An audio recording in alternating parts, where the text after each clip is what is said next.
Ui, eu tenho um passo a passo, né? São 7 passos pra você sair da pobreza, né? Peraí que eu vou anotar. Tá, E não é passo milagroso, não. Tipo, compra o curso. Não tem nada de curso. É coisa que não vai ser fácil, mas que dá. Mas a palavra que eu tenho percebido que é a palavra mais importante pra isso é a palavra prioridade. Se sair da pobreza não for uma prioridade pra pessoa, ela nunca vai sair da pobreza. E ela vai continuar sendo uma pessoa pobre que tem algumas coisas de rico.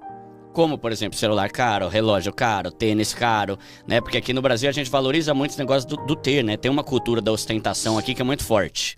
Então, a pessoa tem que definir. Primeiro, eu quero sair da pobreza ou eu quero comprar tudo que me dá alegria?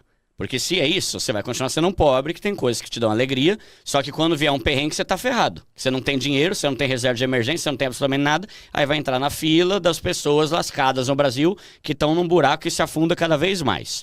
Então, primeira coisa é uma prioridade. Você está cansado disso? Você quer realmente sair da pobreza?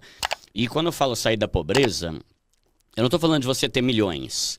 Estou falando, cara, você deixar de ser um endividado, você começar a ter uma grana investida, 5 mil, 10 mil, já está ótimo, já é algo, né? E você parar de trabalhar o mês inteiro só para pagar boleto. Isso é a pobreza que eu falo no meu canal. Essa é a definição de pobreza para mim. Uma pessoa toda endividada, que não tem R$1 no banco e que trabalha o mês inteiro para no sexto dia útil já acabar tudo.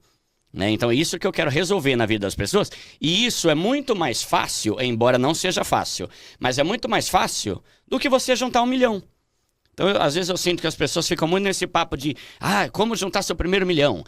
Como ficar rico e comprar uma Ferrari? Não esquece isso. Vamos começar aqui para quitar dívida, ter uma reservinha de emergência de 3 mil e parar de ser um lascado que está devendo até as cuecas para todo mundo. Isso é mais fácil de resolver. E em 1 ano você consegue. Só que vai ter que ter uma disciplina, prioridade e abrir mão de algumas coisas nessa caminhada. A nossa vida ela tem que ter 2 fases. A fase de armazenar ou acumular e a fase de usufruir. O problema é que todo mundo quer a fase de usufruir. Ninguém quer passar pela fase de acumular uma grana. Acumular tem a ver com você montar o seu pé de meia para que você consiga depois usufruir a vida com mais qualidade.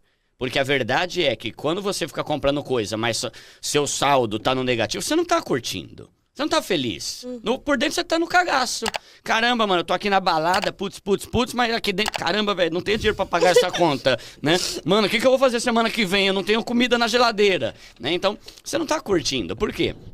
Porque você não respeitou essa fase inicial de acumular um patrimônio que pode ser primeiro, não ter dívida.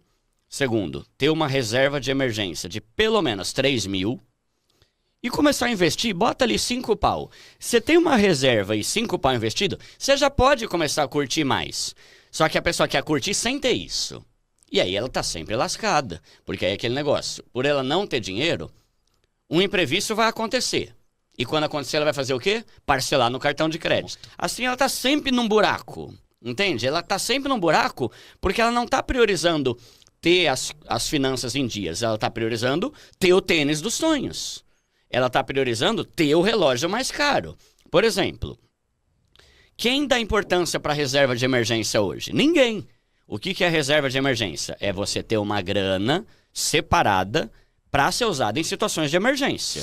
Porque emergência acontece. Geladeira quebra, pneu fura, bateria do carro pifa. Quantos brasileiros têm iPhone? Todos! Quantos tem reserva de... Nenhum. Entende? Isso que eu tô falando que é a prioridade. Às vezes não é, é que eu sou pobre. Tá, mas você é pobre, mas o iPhone você tem. Então, por que você não foca em quitar suas dívidas e montar uma reserva de emergência? E respeitar essa fase de armazenar, de acumular, de montar o seu pé de meia, para depois você comprar o que você quiser. Só que ninguém quer. Então, eu começo falando isso. O primeiro passo para você deixar de ser pobre é você entender que isso tem que ser uma prioridade na sua vida. Eu tinha um salário de 3 mil, já era casado, eu já tinha um carro, já tinha o apartamento para financiar e morava num apartamento simples, que é onde eu moro até hoje, lá em Osasco. Cara, eu não fiz nenhuma dívida na vida. A única dívida que eu fiz foi da minha casa, porque eu não tinha como pagar à vista o apartamento. Financiei. Como que eu consegui? Ah, Duda, mas é porque você não tinha filho. Tá, mas sempre vai ter alguém com uma desculpa para tentar justificar as cagadas. Começa nisso. A tua prioridade é sair das dívidas? A prioridade é botar suas finanças em ordem? Ou é continuar comprando coisa? Se é, então é você que não está tendo prioridade. E a prioridade tem a ver com você ter várias escolhas e você saber falar não para um monte e sim para uma. Ah, você quer o sushi? Não, minha prioridade é quitar minhas dívidas. Né? A prioridade é a sua primeira escolha. O que é mais importante para você? Então, se não é... Então não reclama também que você não sai da pobreza. E entender que isso é um momento. Não. Quer ver? Vou dar um exemplo. Quitar a dívida. Segundo a Serasa, a média de dívida dos brasileiros fica entre 3 e 4 mil. A média. Tem gente que deve 20, tem gente que deve 500.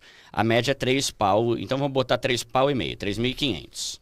Hoje em dia, tem um monte de empresa de renegociar dívida, com até 99% de desconto. Um monte. Né? Inclusive a própria Serasa. Né? Cara, vamos pegar que você consegue renegociar essa dívida pela um pouco menos da metade, um pouco mais da metade, vai para 2 mil, 2 pau. Cara, 3 meses de renda extra, você já consegue dinheiro para quitar isso. Fazendo um Uber, por exemplo, vendendo doce no seu trabalho. Não é fácil porque ninguém quer trabalhar depois do trabalho. Mas também não é fácil ser pobre com nome sujo a vida inteira. Então é uma escolha, né? No meu livro aí, tem um capítulo que eu chamo de O Ano do Cão. O que foi o ano do cão?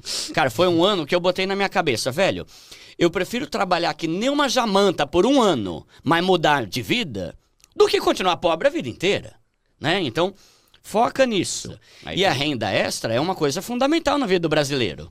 Né? Tipo assim, ai, Duda, eu ganho 1.400, como é que eu vou mudar de... Nem eu consigo, né? Por isso você tem que fazer renda extra.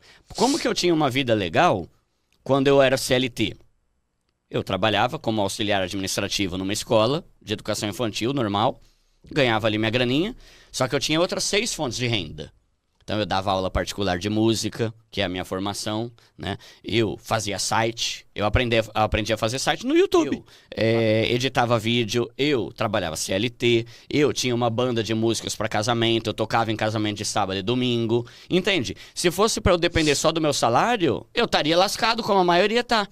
Só que aí vem outra frase. Se você fizer o que a maioria faz, você vai ter o mesmo resultado que a maioria tem. E a maioria tá ferrada, né? Então, faz uma renda extra, tenta ver algo. Não precisa ser o resto da vida? Não. Só que tem um ponto também que eu comecei a refletir recentemente, que é o seguinte. Renda extra não é coisa de pobre. Renda extra é coisa de gente inteligente. Porque na nossa cabeça meio que a gente tem assim, nossa, tadinho, tá fazendo renda extra, deve estar no perrengue o bicho, né? Nossa, deve estar passando fome. 2 empregos, nossa, coitado. Pai dos Júlios, né? Menino deve estar no osso ali, né? Porque tá com 2 empregos. Cara, eu não conheço nenhum milionário que tenha uma só fonte de renda. Todos os caras milionários que eu conheço têm 4, 5, 6 coisas. Por que a pessoa que é mais pobre acha que com um emprego só vai conseguir? Ah, Duda, mas são outros 500, eu sou CLT. Eu também era. Só que tudo que eu falo hoje é o que funcionou pra mim antes de eu ter o meu canal.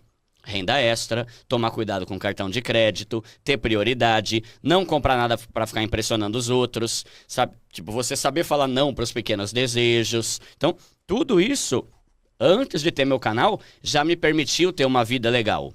Por exemplo, hoje eu tenho mais dinheiro porque eu tenho meu canal. Eu moro no apartamento que eu já morava antes de ter meu canal. Eu uso as roupas que eu já usava, eu faço viagens com a minha mulher assim como eu fazia antes, agora eu viajo mais. Mas antes, todo ano a gente tinha uma viagem da hora pra fazer.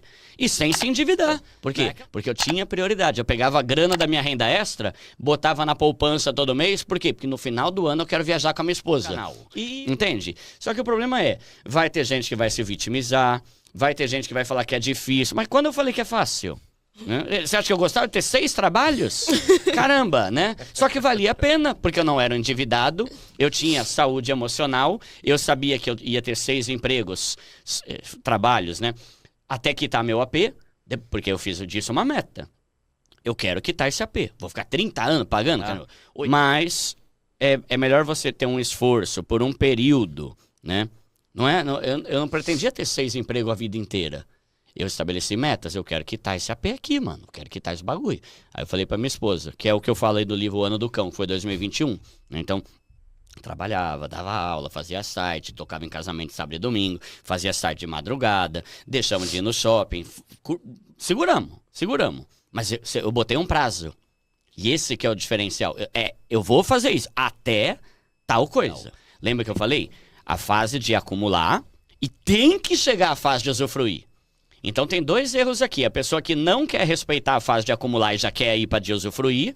E a pessoa zoião que não quer nunca sair da fase de acumular. Eu não tô falando que você tem que ter essa vida lascada sempre. Tô falando que você vai ter que, ralar bastante até você ter pelo menos, que tem minhas dívidas, tem uma reserva de emergência de 3 pau e já comecei a investir, já pode começar, sabe, vamos no churrascaria hoje? Vamos num cinema mais legal? Vamos viajar? Pode.